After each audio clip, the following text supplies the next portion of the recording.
Bueno, muy bien. Los saludo de nuevo, buenas tardes a todos, a todas. Les damos la bienvenida otra vez a este espacio del Instituto de Estudios Judiciales, esta segunda clase de introducción al lenguaje claro. Arrancamos la semana pasada y vamos a terminar hoy con estos dos encuentros. Seguramente vengan muchos más porque esta es una temática novedosa y necesaria.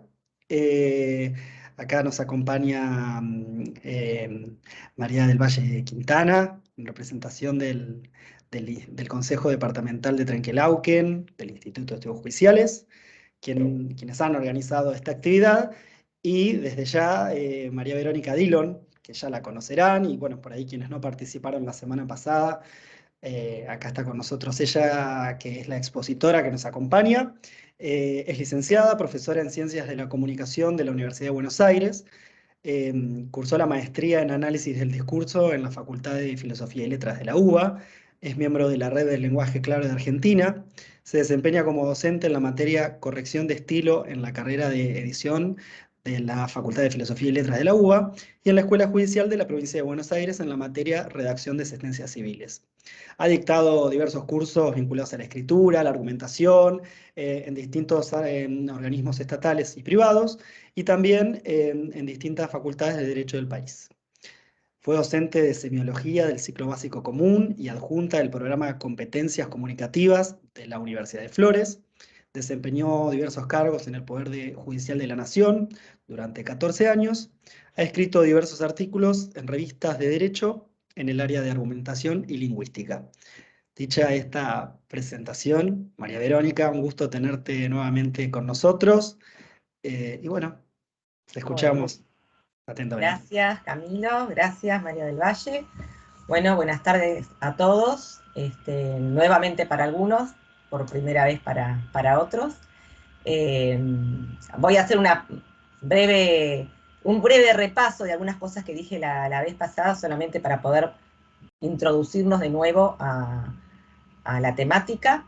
Y como les dije también la vez pasada, cualquier duda que tengan me frenan, me preguntan, y Camilo y María del Valle les pido que estén atentos si hay algún chat, porque no lo voy a poder ver con la presentación acá en primer plano. Bueno, voy a compartir entonces un PowerPoint, a ver si... A ver, vamos a ver, acá.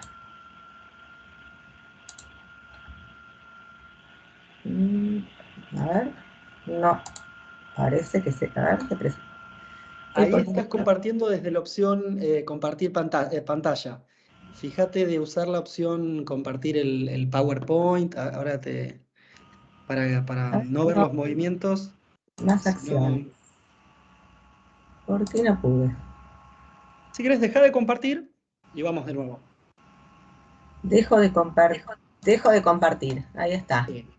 Apretá de nuevo el de compartir y de las tres opciones que tenés, pantalla, ventana y abajo de todo explorar mi PC, usemos esa. Así te permite seleccionar el Power. Explorar. ¿Sabés que no lo veo ahora? ¿Qué es lo que pasará? Ah, escritorio, ventana. Y abajo de esas dos, No hay otra.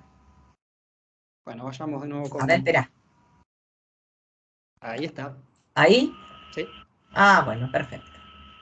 Muy Pero buenas tardes a todos. Antes que comencemos, tenemos gente conectada desde México, así que le bien. damos la bienvenida, ¿no? Bienvenidos, sí, así es. Bienvenidos. Lo bueno de la virtualidad es que podemos encontrarnos y compartir Así de diversos lugares y con gente de aprovechemos otros también lugares. esto también para intercambiar, ¿no? Sobre el final, Verónica va a dar la posibilidad de que podamos, ahí saludan desde Mar del Plata también, así que tenemos de todos lados. Bueno, Ah, bueno. Trenquelauquen, calculo que ni Todas hablar. las latitudes. Bueno, muy bien.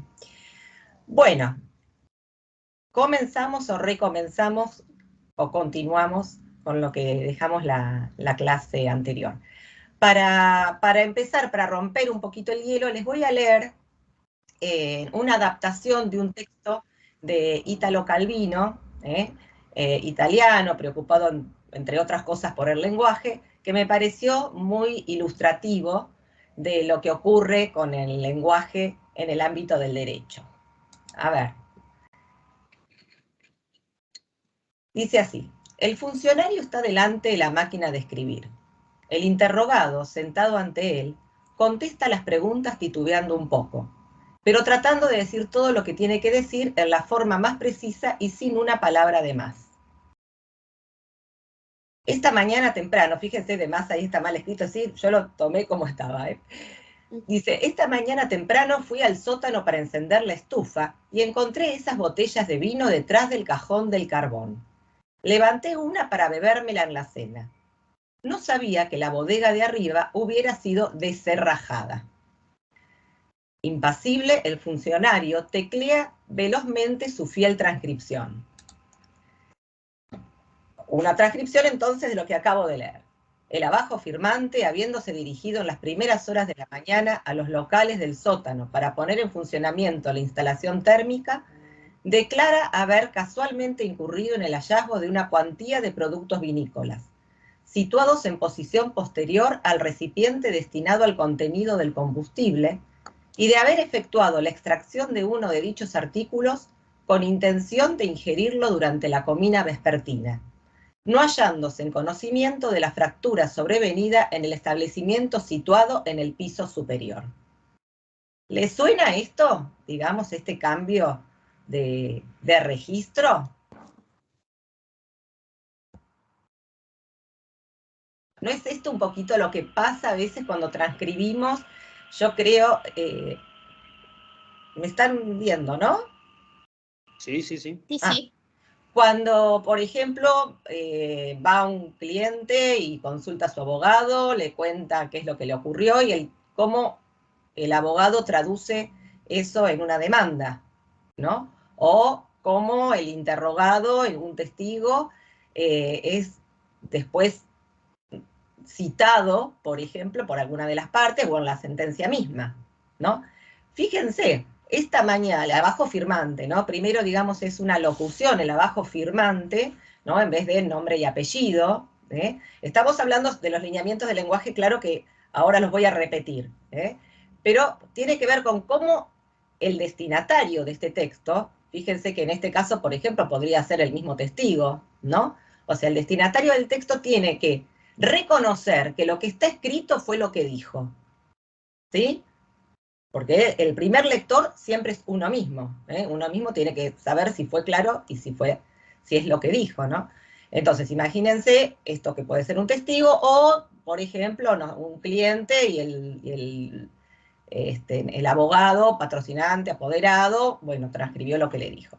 En vez de nombre y apellido, el abajo firmante, ¿no? Dice, esta mañana temprano, y esto dice, en las primeras horas de la mañana, fui al sótano para encender la estufa. Y acá dice, habiéndose, fíjense ya el uso habiéndose del gerundio y una frase verbal, no sé, el gerundio más el participio, ¿no? Habiéndose dirigido a los locales del sótano, ahí lo voy a ampliar, ahí está, a los locales del sótano, para poner en funcionamiento, dice, él había dicho, para encender la estufa. ¿Cómo es traducido esto? Para poner en funcionamiento la instalación térmica. Y encontré esas botellas de vino detrás del cajón del carbón. Y acá dice, declara haber casualmente incurrido en el hallazgo de una cuantía de productos vinícolas, situados en posición posterior al recipiente destinado al contenido del combustible. ¿Sí? Levanté una para bebérmela en la cena, y de haber efectuado la extracción de uno de los artículos con intención de ingerirlo durante la comida vespertina. No sabía que la bodega de arriba hubiera sido descerrajada. Esta es una locución extranjera, ¿no? Por eso tampoco la reconocemos, ¿no? Pero dice, no hallándose en conocimiento de la fractura sobrevenida en el establecimiento situado en el piso superior. Fíjense entonces cómo por tratar de adecuar el lenguaje coloquial, ¿no? Que digo, puede ser muy coloquial a veces como un ciudadano común se expresa, ¿no? Pero traducir las palabras literales de una persona, de un ciudadano común, con esta jerga jurídica, es incurrir realmente en una falta de comunicación muy grave, ¿no? Porque esto es lo que yo les decía la vez pasada, a veces tiene que firmar, ¿no? Por ejemplo, un testigo o una parte, este tipo de texto, ¿no? Y muchas de estas palabras seguramente son desconocidas, para el destinatario. Fíjense cómo ya el número de líneas es mucho mayor, no hay ninguna palabra que tenga que ser precisada técnicamente. O sea, decir, a ver, por ejemplo, las primeras horas de la mañana, igual en lugar de decir esa mañana temprano, o decir cuantía de productos vinícolas, en lugar de decir botellas de vino, eso no le está agregando precisión al texto.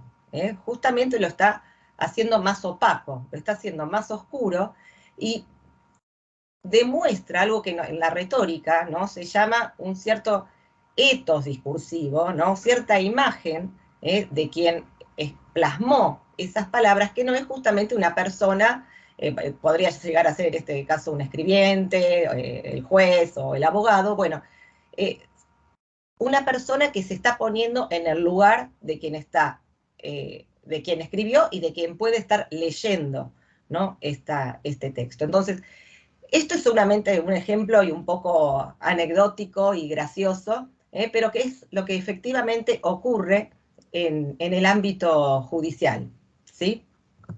Bien, vamos a repasar entonces los lineamientos del lenguaje claro y de alguna manera recordar este texto que acabo de leer para ver cómo no es lo que sucede, ¿no?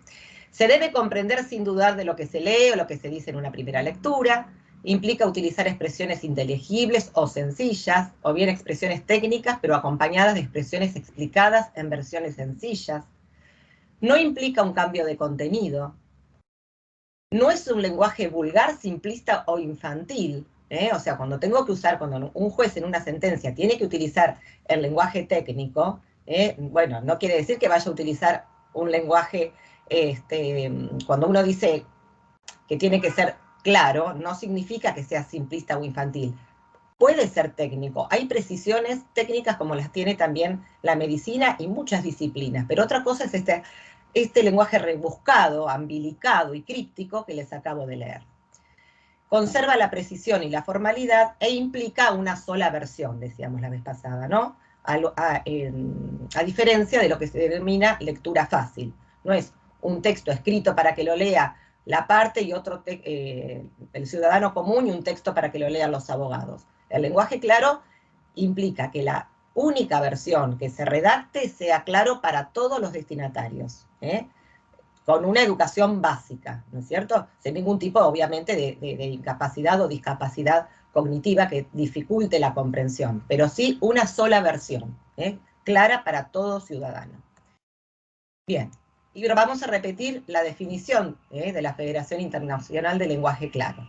Una comunicación está en lenguaje claro si la lengua, la estructura y el diseño son tan claros que el público al que está destinada puede encontrar fácilmente lo que necesita, comprender lo que encuentra y usar esa información. Bien. Habíamos dado ciertas recomendaciones sobre el párrafo, las leo rapidito, después tienen el video, que respete límites razonables, que contenga una sola unidad temática, que la sucesión de párrafos siga un hilo discursivo lógico, que se cuide el uso de pronombres y expresiones que ocasionan ambigüedad, que se utilicen marcadores del discurso, ordenadores de la información, que se usen conectores para expresar de forma clara la relación que media entre las distintas partes del texto, que se busquen formas claras para presentar enumeraciones. Discúlpame, ¿Sí? te interrumpo un segundito. No sé si, supongo que estás usando el Power, pero no lo estamos viendo en este momento. Se dejó de compartir. ¿Por qué no lo veo?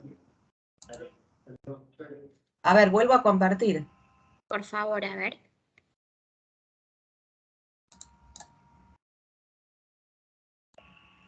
Ahora sí. ¿Ahí se vuelve a ver? Lenguaje claro, hay varios ítems. Se debe comprender sin Ahora dudar sí, de lo perfecto. que se lee. No sé si estabas en esa pantalla. Sí, pero bueno, no sé si esta se había llegado a ver anteriormente. Bueno, la voy a pasar, lo tienen lo dije la clase pasada, así no no me demoro. Entonces, son las definiciones, es la definición del lenguaje claro y las características que debe tener para poder considerarse claro, ¿sí? Habíamos compartido la vez pasada las recomendaciones sobre el párrafo, sobre la oración y sobre el léxico que daba en las recomendaciones del lenguaje jurídico la iniciativa española, de la cual nosotros tomamos esa prerrogativa, tomamos esa iniciativa y justamente por estar en español, porque hubo otros movimientos y otros lineamientos de lenguaje claro, pero que no respondían al lenguaje español, entonces, bueno, no los tuvimos de la misma manera en cuenta que esta iniciativa española, ¿sí? Entonces, acá están estas recomendaciones vinculadas con el párrafo, vinculadas con los límites que tienen que tener. Un párrafo tiene que contener una sola idea para poder ser claro y no más de una.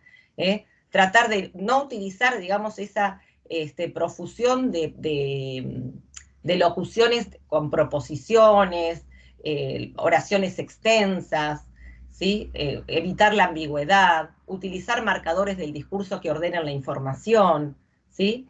Formas claras que presenten las enumeraciones. Esta tenía que ver con el párrafo. Y con la oración habíamos dicho tratar de que no sean demasiado largas ni complejas, que se usen correctamente los signos de puntuación. Correctamente no quiere decir utilizar un punto solamente cada tanto para que la oración no sea larga, sino poder reconocer cuándo tengo la riqueza del punto y coma, cuándo la de los dos puntos también, ¿sí? Evitar el uso de la estructura pasiva con agente pospuesta, ahora vamos a ver ejemplos. Prestar atención al uso de gerundios especificativos o de posterioridad, ahora lo vamos a ver. Revisar el uso correcto de preposiciones. Evitar la forma arcaica del futuro del subjuntivo, el tuviere en lugar de tuviera o tuviese. Ella es una forma que no se usa más, se ha simplificado bastante el español en ese sentido, y el tuviere quedó como fórmulas de juramento nada más. Prestar atención a las correlatividades verbales, controlar el uso desmesurado y arbitrario de las mayúsculas. Muy bien. Y sobre el léxico, sobre todo, adaptarlo al destinatario, evitar las expresiones oscuras y explicar el significado de los términos técnicos. Bien. Bueno, vamos a pasar ahora entonces a lo que se denominan competencias lingüísticas. Toda persona se distingue, no solamente por digamos, por la edad que tiene, y eso distingue a veces la competencia que tiene en el manejo de la lengua, sino por las habilidades que tiene más allá de su edad, ¿no?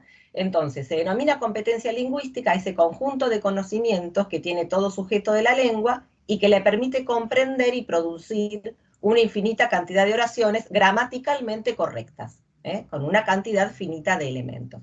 Gramaticalmente correctas, ¿qué quiere decir? Que son aceptadas convencionalmente en el idioma español.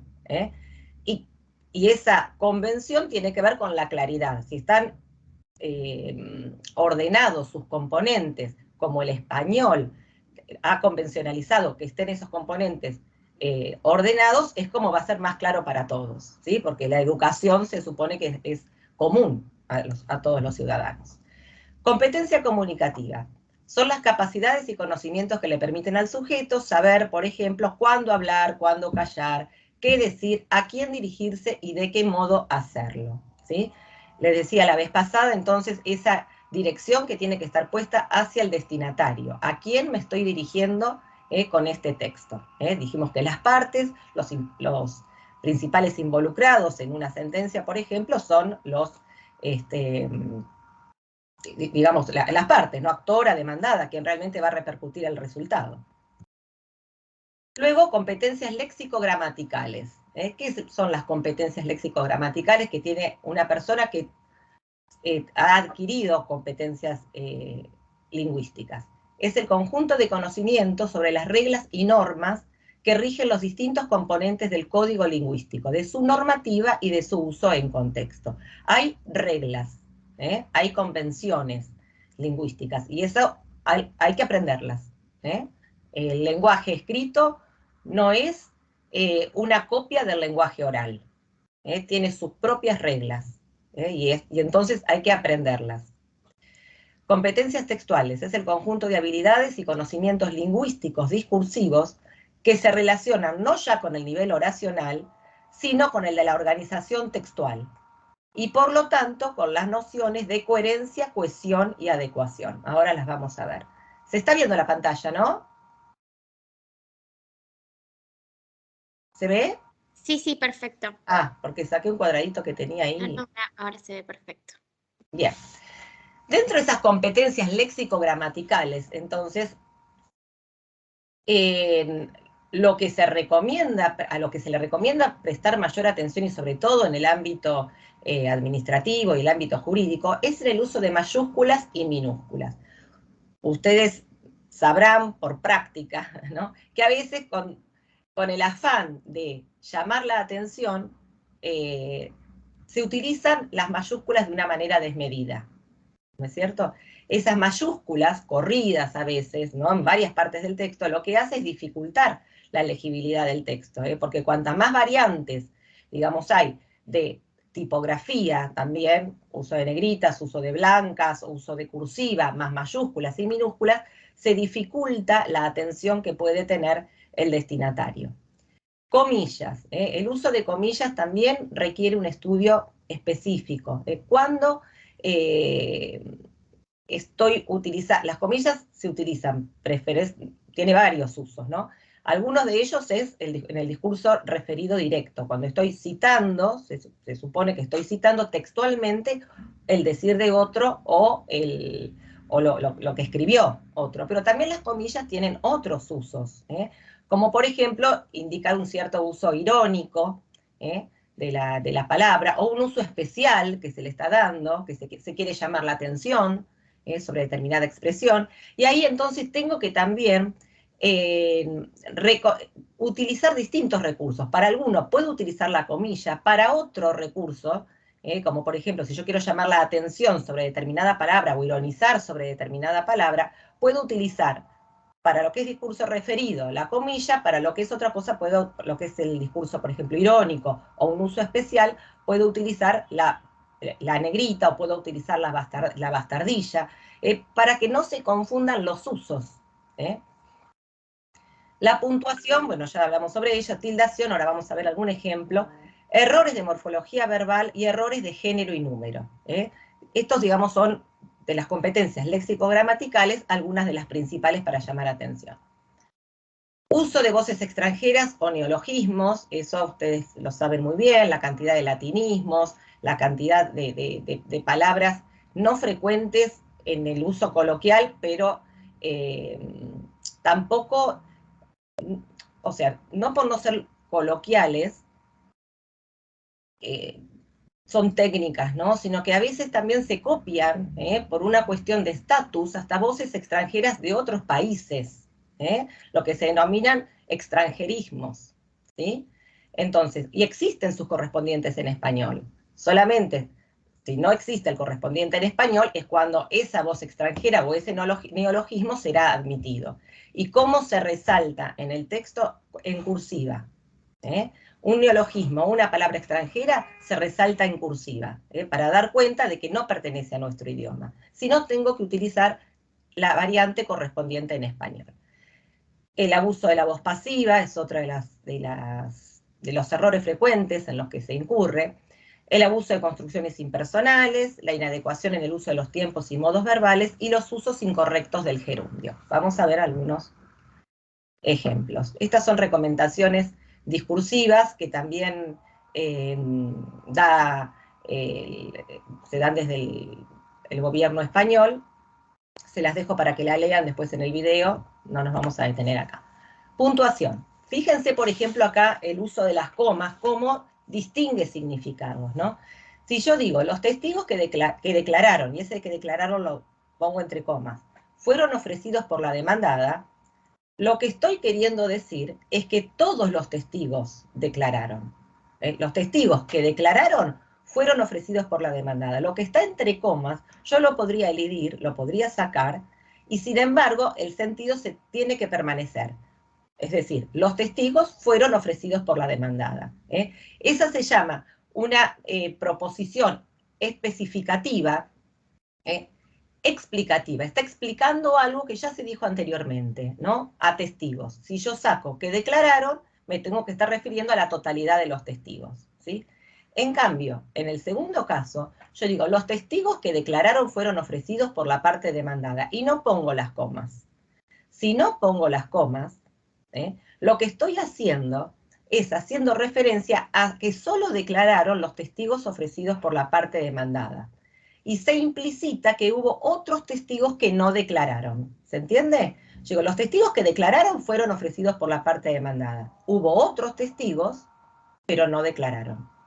Cuando lo coloco entre comas, estoy haciendo referencias a la totalidad de los testigos, ¿sí? Entonces, estos dos tipos de proposiciones, incluidas, esta es explicativa o especificativa, distinguen significados, y eso hace a la claridad de la comunicación, ¿sí? ¿Ver la diferencia de significado? ¿La ven? ¿La interpretan? Sí, sí, claro. Bien. Pero la verdad que, ¿puedo hacer un pequeño comentario? Sí. No, es brillante todo lo que nos estás enseñando, porque la verdad, en la facultad esto no lo vimos ni por asomo, y es todo súper importante al momento incluso de hacer un parcial escrito.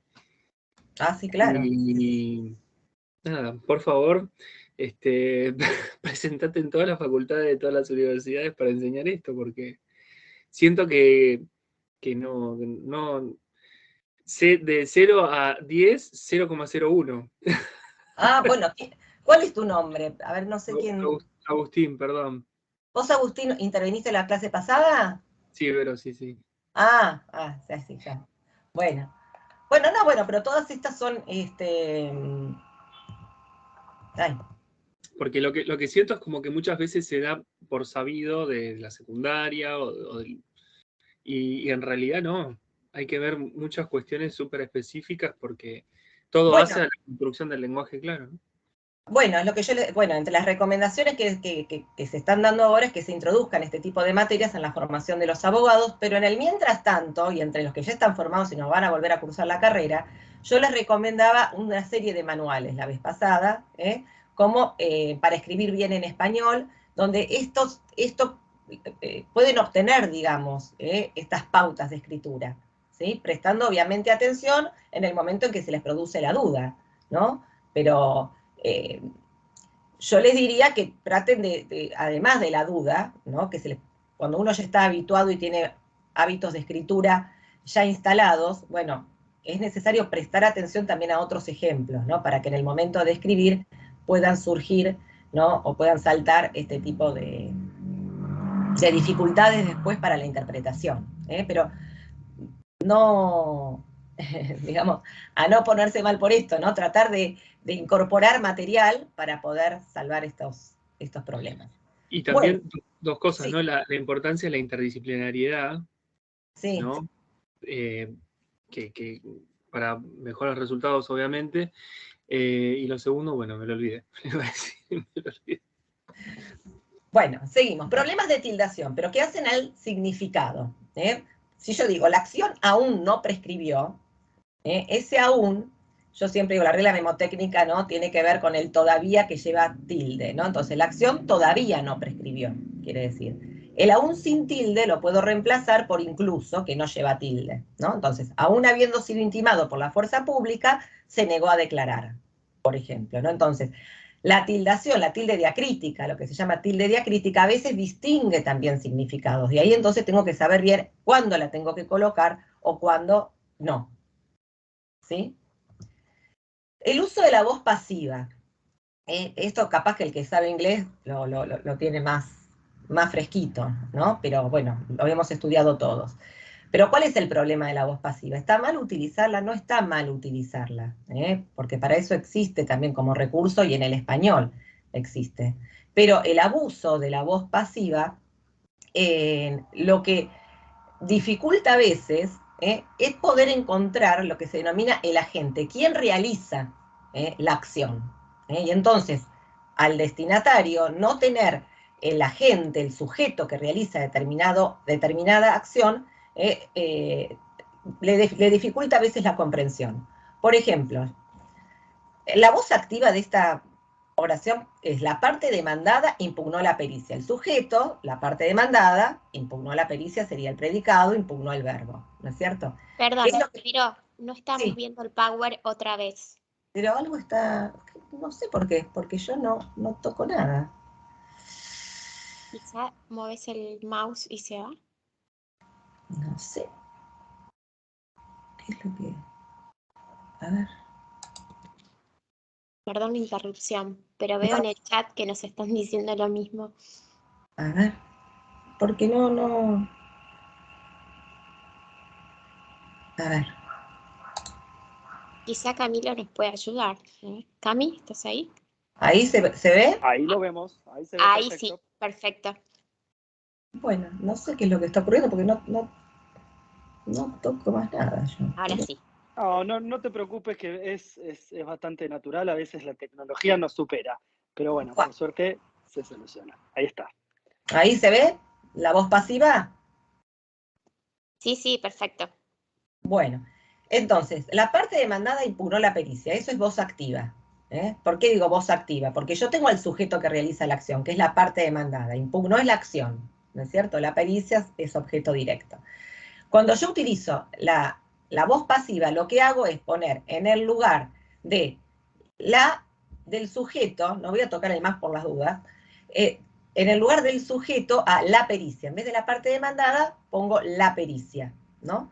Y fue impugnada, es decir, el verbo impugnó, lo reformulo de manera, se dice, perifrástica, a través de dos verbos, uno que está conjugado, que es el verbo ser, fue, impugnada, que es el participio. Fue impugnada. En vez de impugnó, fue impugnada. ¿Sí? A foja 50, bueno, puede estar o no. Y por la demandada puede o no estar, lo puedo elidir. Cuando utilizo la voz pasiva, es decir, cuando la pericia, que era el objeto directo de la voz activa, pasa a ser el sujeto de la oración, en la voz pasiva, el por la demandada puede estar elidido. Entonces ahí el sujeto, quien realiza la acción, no es claro para el destinatario. ¿Sí? Y también tengo la forma que se llama pasiva con C, donde directamente puedo poner se impugnó la pericia a foja 50. Y esto es lo más frecuente que se use en el lenguaje jurídico, porque esta forma directamente no está aceptada en el uso del español como manera clara, ¿no? Se impugnó la pericia a foja 50 por la demandada. No. Si yo quiero decir quién fue el agente de la acción, entonces utilizo la voz activa. La parte demandada impugnó la pericia. ¿Sí? Se impugnó la pericia a foja 50, lo puedo decir, pero agregarle por la demandada ya es una forma realmente muy rebuscada y de poca comprensión para el destinatario. ¿Sí? Entonces, o utilizo la perifrástica, el fue impugnada, o utilizo la voz pasiva con C sin por la demandada, o la voz activa. ¿Sí? Pero justamente el se impugnó la pericia, fojas tanto por la demandada, que es el que tiene a veces mayor uso en el lenguaje jurídico, es el no claro, el menos claro de todos. ¿Sí? Bien. Errores de la morfología verbal. La demandada sabía que el ofrecimiento de la actora no lo satisfacería. ¿Sí? El verbo satisfacer, como otros verbos, tienen ciertas irregularidades. Algunos nos cuesta más que otros. El tema es a veces tener como un listadito y saber, bueno, hay ciertos verbos cuya regularidad o irregularidad me resulta confusa o más dificultosa. En este caso, el verbo satisfacer está registrado, que está en muchas ocasiones mal utilizado, y la regla sería darse cuenta, tener en la memoria que se conjuga como el verbo hacer. Entonces, el verbo yo, en lugar de satisfacería, si yo tuviera ahí el verbo hacer, diría haría, ¿no? Entonces, el verbo satisfacer sería se modificaría, se cambiaría por satisfaría. Tiene la misma irregularidad que el verbo hacer, el verbo satisfacer, que el verbo hacer. Teniendo en cuenta eso, no voy a incurrir en ese error. Otro error de morfología verbal con los verbos. No se prevé ningún aumento en su remuneración. por prevé. El verbo prever con doble E no existe, ¿sí? A veces nos confundimos prever, alguna similitud tomamos con proveer, que proveer, bueno, tengo proveer y ahí sí tengo dos vocales unidas, pero el verbo prever no, porque pre es el prefijo de ver, prever, de ver, ¿no? Con visión, ¿sí? Entonces, prever. Entonces, este es otro error frecuente que está registrado, ¿sí? Darse cuenta entonces que el verbo ver acaba con tilde porque es una palabra aguda, ¿no? Al tener el prefijo pre, se transforma en una palabra aguda y no monosílaba como ver solo, ¿no? Prever. Entonces, por eso lleva tilde, ¿sí? Pero es una sola E, como el verbo ver. Bueno, el uso del pretérito perfecto del subjuntivo ya lo vimos, ¿no? Se utiliza mucho el tuviere, este tiempo verbal, en lugar del tuviera o tuviese. Usos incorrectos del gerundio. Vamos a ver dos, hay muchos más usos del gerundio, pero estos son los registrados como de frecuente uso o de mal uso. Una ley prohibiendo los distintivos religiosos en las escuelas sería anticonstitucional. Este tipo de utilización del gerundio se llama gerundio atributivo o gerundio especificativo, que está mal. Es cuando yo utilizo el gerundio, que son aquellos verbos, ¿no? Verbos no regulares que yo tengo como la N metido, prohibiendo, sabiendo, saltando, comiendo, tengo como la N en el medio, ¿sí? Para distinguirlo. Siempre que está al lado de un sustantivo, como ley, estaría como actuando como un adjetivo, un atributo, lo estaría especificando al sustantivo, y este uso es incorrecto. Al lado de un sustantivo lo que tengo que utilizar es una expresión relativa. Que se llama relativo, entonces una ley que prohibiera, y el verbo lo tengo que conjugar, ¿sí? Cuando tengo un sustantivo, no va acá el gerundio, ¿no? Sino esta otra forma, ¿sí? Otro uso incorrecto del gerundio es el que se denomina de posterioridad. El conductor se estrelló contra un árbol siendo trasladado al hospital.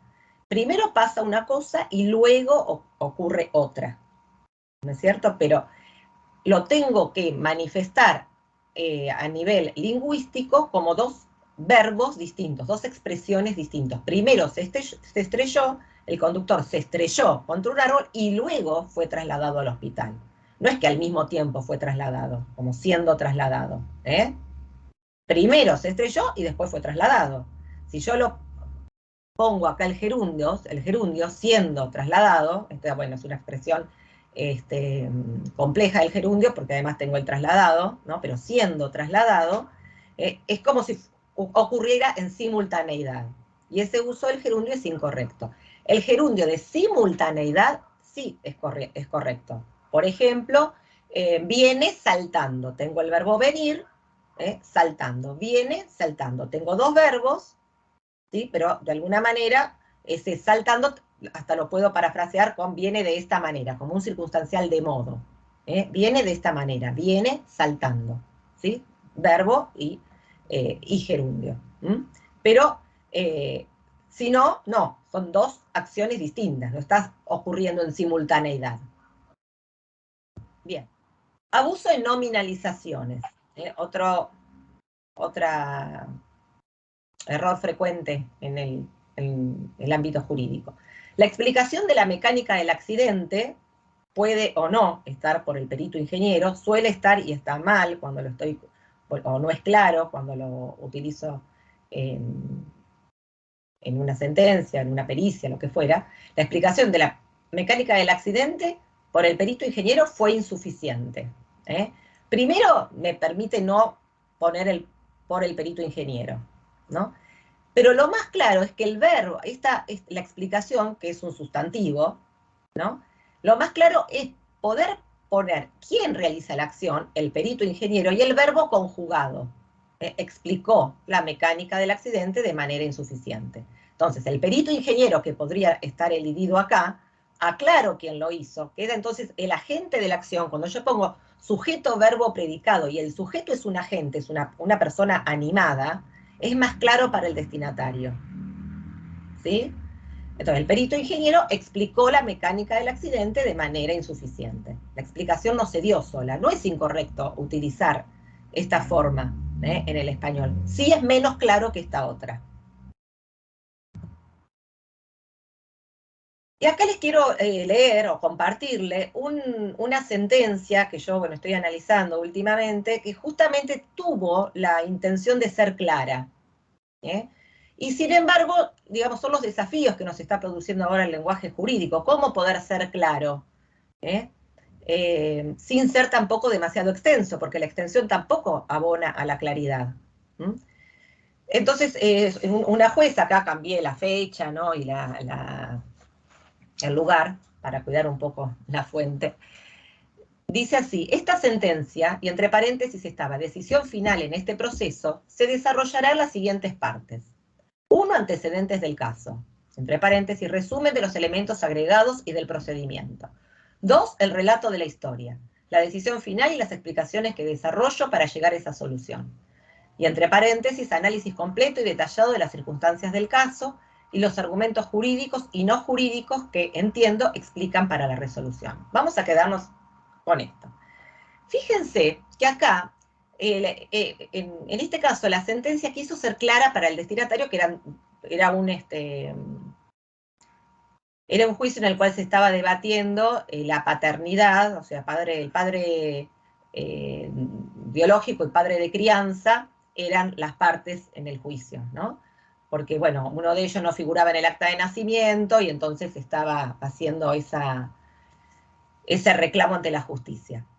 Entonces la jueza acá se está dirigiendo, y había una nena, además, que era la nena, que no era parte, ¿no? Pero sin embargo, esa sentencia también tenía que estar dirigida a la nena, porque lo que se iba a decidir era si en el acta de nacimiento, vieron que ahora está todo este tema de la triple filiación, a ver si en el acta de nacimiento puede figurar más de 2 progenitores. Entonces, en este caso, las partes, padre biológico y padre de crianza, eran, bueno, las partes y la niña. A la niña lo que se le destinó fue un segmento en lenguaje fácil, o sea, una versión adaptada de esta sentencia. Yo les leí un ejemplo la vez pasada, si no vayan al videito de la vez pasada. Pero para las partes lo que se hizo fue tratar de ser claro con esta resolución. Y entonces lo que se quiso fue explicar términos que se consideraban técnicos entre paréntesis. ¿Sí? Entonces, esta sentencia, y aclara entonces la jueza, sentencia quiere decir decisión final en este proceso. En vez de utilizar, ¿se acuerda que dijimos en el diseño? Es decir, resultandos, considerandos y fallo, tituló antecedentes del caso. Y después explica, resumen, ¿qué es esto? El resumen de elementos agregados y del procedimiento. En lugar de considerandos, el relato de la historia, la decisión final y las explicaciones que desarrolla para llegar a esta solución. Y después además aclara, análisis completo y detallado de las circunstancias del caso y los argumentos jurídicos y no jurídicos que entiendo aplican para la resolución. ¿Ustedes ven que es claro realmente esto? ¿Que termina siendo clara esta redacción? No. Si bien quiere aclarar, termina siendo más extensa las partes, en este caso los padres, digamos, ¿no? 2 personas de unos 40 años, ¿no? Con saberes, un colegio secundario terminado, les resulta más complejo leer esto. Entonces, cuando hablamos de lenguaje claro, y yo no es que tenga la solución total a esto, sino que estamos en este proceso, y por eso es este movimiento, ¿no? Y por eso esta inquietud de parte de abogados, estudiantes de abogacía y el Poder Judicial en general. ¿Cómo hacemos? ¿Cómo hacemos entonces para que sea una sola versión y que esa versión pueda ser interpretada por todos? Capaz, en lugar de sentencia, debería poner, esta decisión final se desarrollará en las siguientes partes. A ver, es para debatir. ¿Es mejor hacer como un glosario, por ejemplo, de algunas palabras en la sentencia, ¿no? Y ponerle a las partes, digamos, en este caso a estos padres, Sentencia quiere decir decisión final, y entonces no colocar ese entre paréntesis en el texto. Si pongo antecedentes del caso, ¿es necesario después entre paréntesis poner resumen de los elementos agregados y del procedimiento? ¿O lo que estoy haciendo ahora entre paréntesis es aclararle a los abogados lo que fui clara para las partes? ¿Sí? Después vamos acá, antecedentes del caso. Este expediente, conjunto de documentos, dice acá. Acá yo actuaría en todo caso como sentencia. Ponemos expediente, porque eso está dirigido a la parte, ¿no? Y decimos, el expediente es el conjunto de documentos o el conjunto de todos los escritos que se presentaron. Bueno, ahí puedo consultar lo que yo les decía la vez pasada, el diccionario de los términos jurídicos, del español de términos jurídicos, para ver cómo puedo ser claro para el destinatario. Pero hacer este mix tampoco es claro. Y esto es lo que está ocurriendo también ahora, así que ojo con esto. Esto no es ser claro. Esto no es ser claro. Acá dice, bueno, en vez de fallo, dice, el fallo es la parte titulada como resuelvo. Y acá ni siquiera se sigue un mismo recurso, no hay entre paréntesis, ¿no? Como se utilizó acá para decir que era sentencia. Si acá pongo sentencia y entre paréntesis aclaro, entonces pongo fallo y entre paréntesis aclaro. Pero si no, este lío en realidad oscurece. ¿Sí? Si no, tendría que poner parte titulada como resuelvo y dice, en donde hago conocer técnica y precisamente mi decisión y sus alcances. A ver, es otra la solución que debería aplicar para ser claro. Esto daría para talleres, ¿no? Pero bueno, no nos da este espacio para dar un taller y tratar de proponer diversas soluciones, y queda poco tiempo. Bueno. Lo que les quiero mostrar, por ejemplo, acá, una versión jurídica del lenguaje, ¿no? Después, ¿cómo puede ser retocada para que resulte más clara? Esto era todo una oración párrafo, ¿sí? Después léanla, si pueden revisarlo, para no detenerme tanto yo ahora y no demorarlos. Pero con un punto, con varios puntos, acá tengo uno sabido, acá tengo otro antes de también, con oraciones más cortas, ya resulta más claro. Sacando algunas partes, como esto que está en amarillo, después ustedes léanlo tranquilos, véanlo, sacando esto que está en amarillo y que es no solamente redundante, sino no hacia la cuestión, voy aclarándolo. Y después sintetizando lo principal. ¿Cuáles son las ideas en realidad claves de esta primera reformulación? A veces tengo que hacer más de una reformulación si lo que quiero es sacarme un hábito de encima.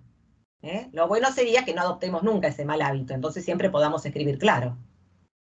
Pero bueno, después se los dejo, vean el video y fíjense cómo esto fue reformulado. Esto es para otros abogados. Yo di un curso una vez en una compañía de seguros, y esta era una carta documento que se le había dirigido a alguien que tenía una póliza, y la verdad que era inentendible para la pobre persona, ¿no? Y bueno, yo la reformulé, se los dejo también para que lo vean, tratando de utilizar algunos de esos recursos que yo les mencionaba la vez pasada y les menciono también ahora, que tiene que ver a veces con la enumeración, ¿sí? Y con sacar palabras y cuestiones de más. Vamos solamente a la primera parte. Dice, nos dirigimos a usted en nuestro carácter de aseguradora con motivo del siniestro mencionado ut supra. A ver, la persona ut supra obviamente es un latinismo que es imposible de poderlo descifrar. Dice, nos dirigimos a usted, ¿no? Y después firmaba una sola persona, ¿sí?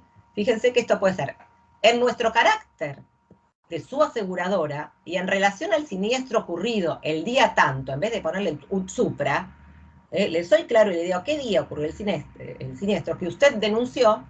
Y después acá decía, nos vemos en la obligación de reservarnos el derecho de pronunciarnos sobre el mismo, sobre ese siniestro, hasta tanto tengamos acceso a toda la información necesaria para evaluar de manera certera cuál fue la mecánica del accidente y la eventual asunción de compromiso entre los intervinientes del accidente. Repite palabras, etcétera, ¿no?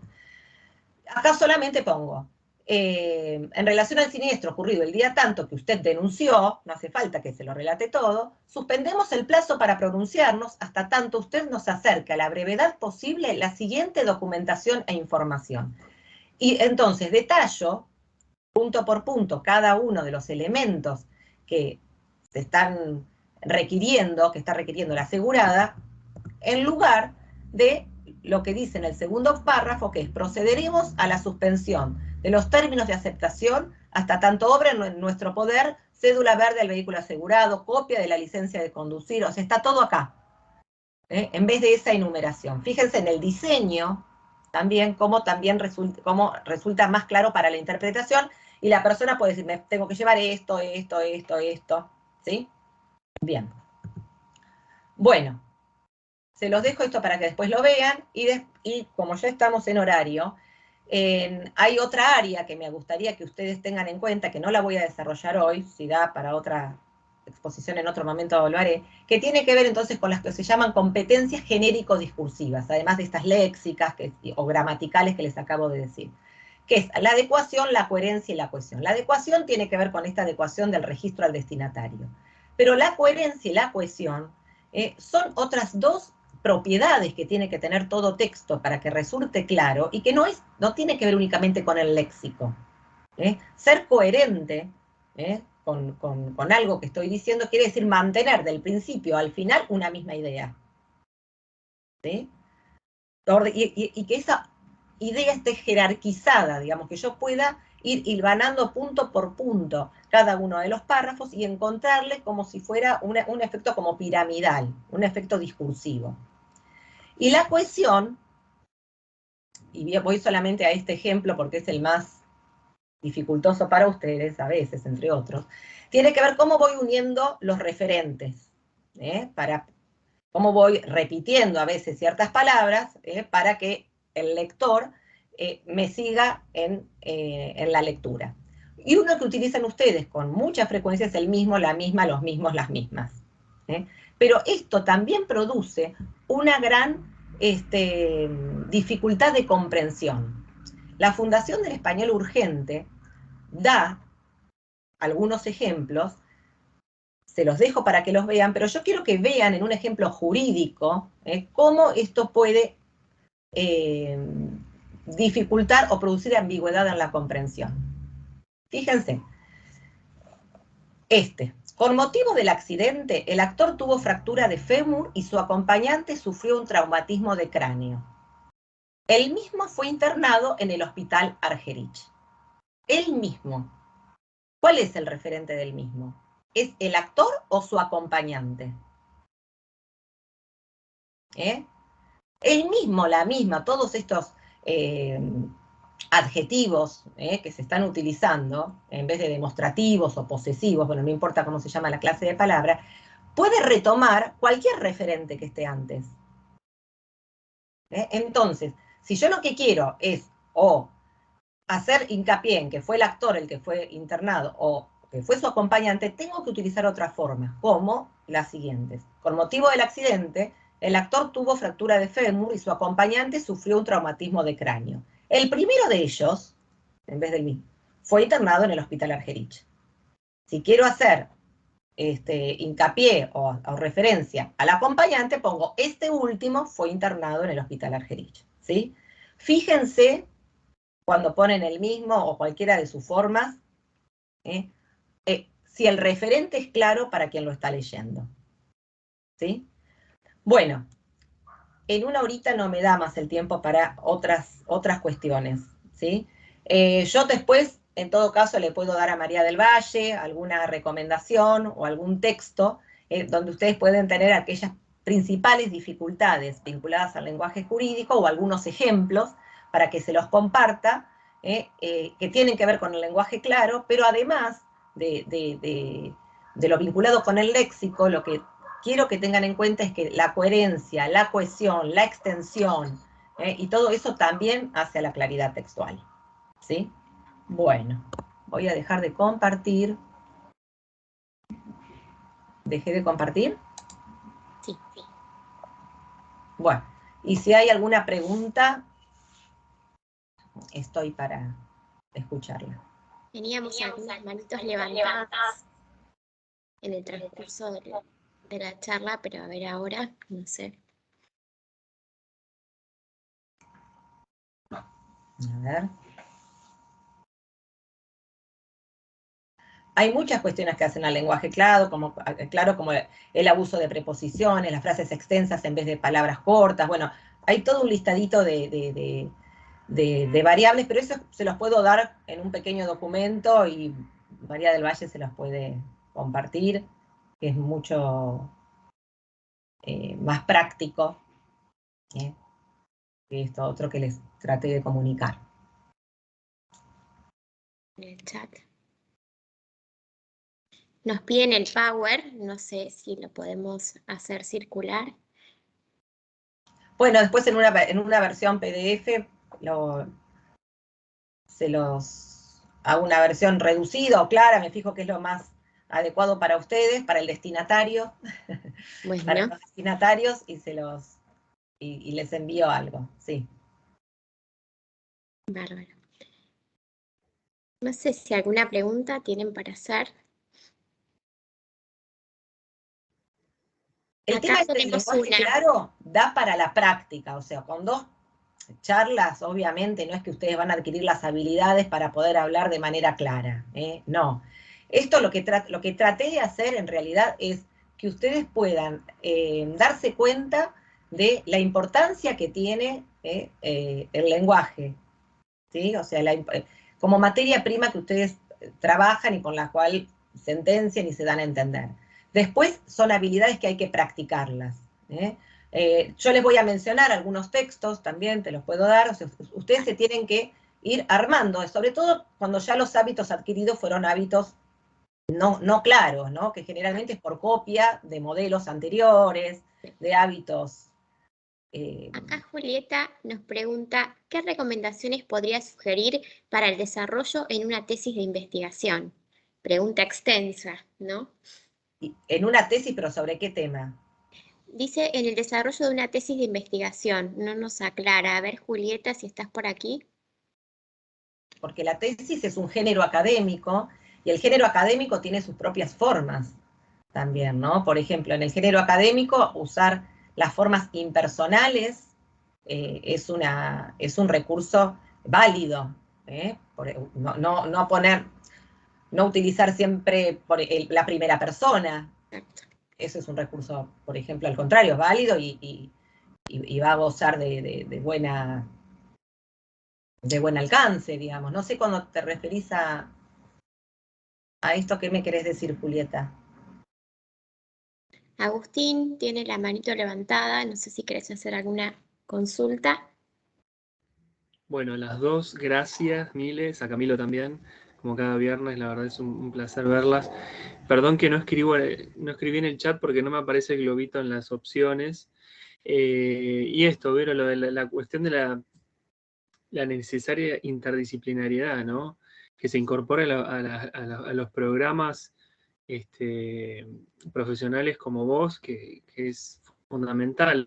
Yo lo que veo es que, por ejemplo, hace poco, el solo airear los párrafos en la entrega de un parcial escrito es fundamental, y poner subtítulos como una estructura de, no sé, para presentar en un trabajo de investigación en un congreso, ¿no?